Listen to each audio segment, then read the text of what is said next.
This was a yawner, truthfully. Like looking back on it, it was pretty brutal. Yeah, but it really. But it was punch. When you have two guys who are well known for magically being okay, like Cena no sells because the storyline says so. Right. Taker and Kane no sell because they have mystical powers or whatever. Right. So you can be really. I don't really have like anything good or bad to say about it. You know what I mean? It's just kind of like, because we all figured Kane was going to retain. I didn't know or figure how clean it was going to be. Yeah. Because, I mean, Hell in a Cell's in 2 weeks. Well, I knew it was probably going to be clean because obviously it's a no-holds-barred match. Right. But I didn't think it was going to be such a decisive, like, bam, done. Right, yeah. And actually, I kind of have a problem with that. And it was, again, really, if you look at the last couple pay-per-views, it's always been great matches until the ending. Same with this. It wasn't a great match, but what really spoiled it was the ending because you had Taker hit the chokeslam. Like, he did the moves leading up to the chokeslam, hits the chokeslam. He looks a little weak, but he looks like, all right, time to finish this. And you go, okay, let's see what happens. Right. And Kane just reverses the tombstone into a tombstone and pin 1, 2, 3. And we go home. Now, Kane and Undertaker both have the I'm no-selling sit-up moment. Right. Why didn't they have him do that? I don't think he set up at all at the entire match. Neither of them did.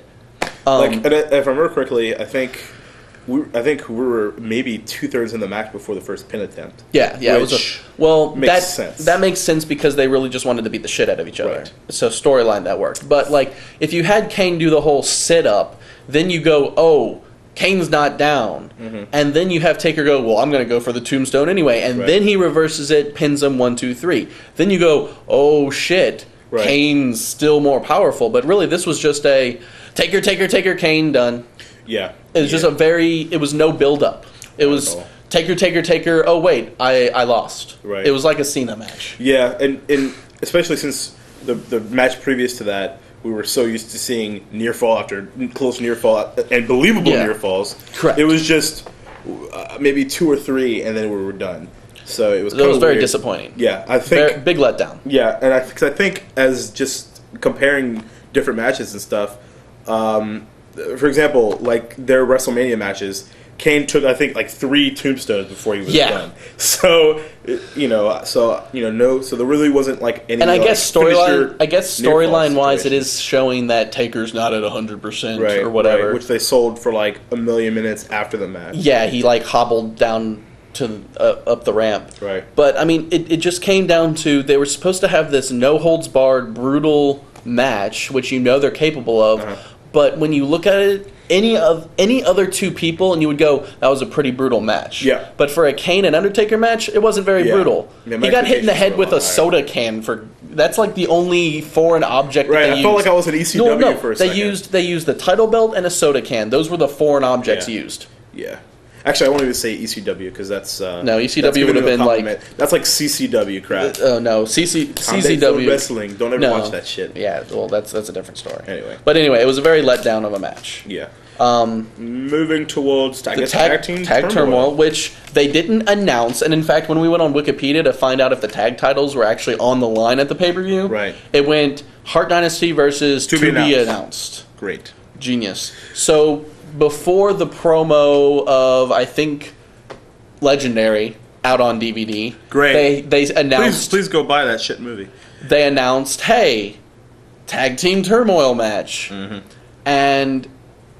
For one, where were Jomo and R-Truth?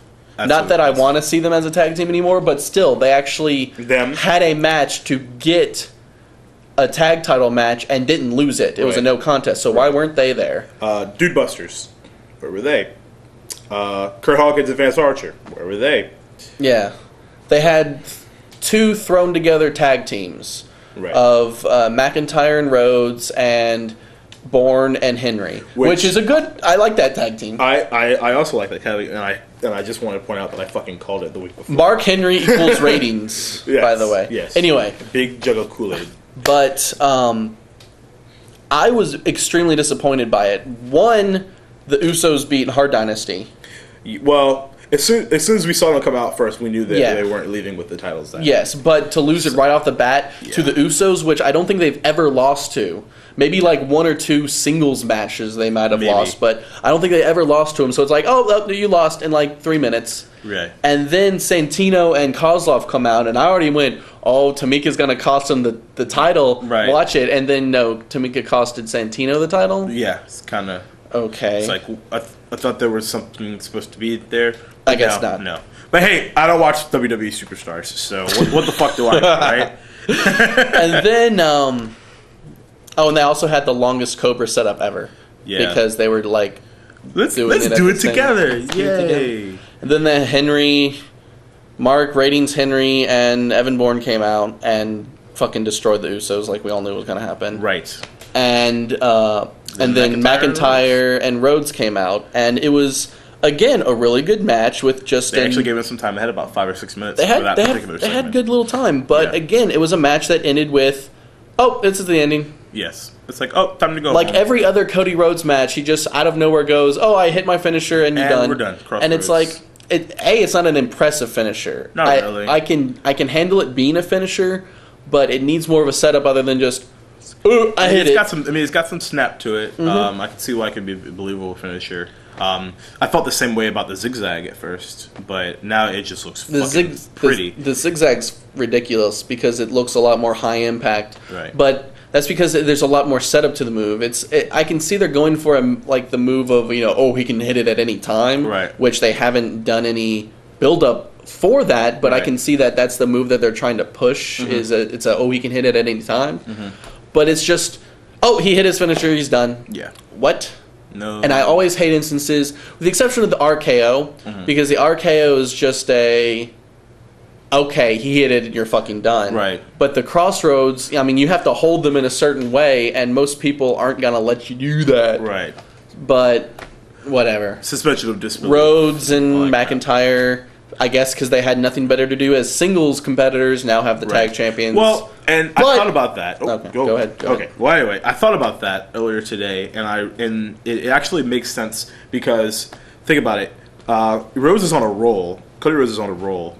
Great character, but it's not like he can go for the IC title. Dolph Ziggler's a heel, so he has to wait for it, wait for Dolph Ziggler to drop it to a face, probably Cabal, and then feud at that point, right? Because no one's gonna watch. No one watches a heel versus heel match. It just doesn't make any sense. True. For example, Sheamus and Orton, when they were both heels, no one gave a shit about that match. Plus, it was shit. Orton was a heel? Yeah. Well, at that time, anyway. That's right. Yeah, I know, right? I don't even remember. I just keep hearing all the cheers, so it confuses me. Yeah, exactly. Boo, yay.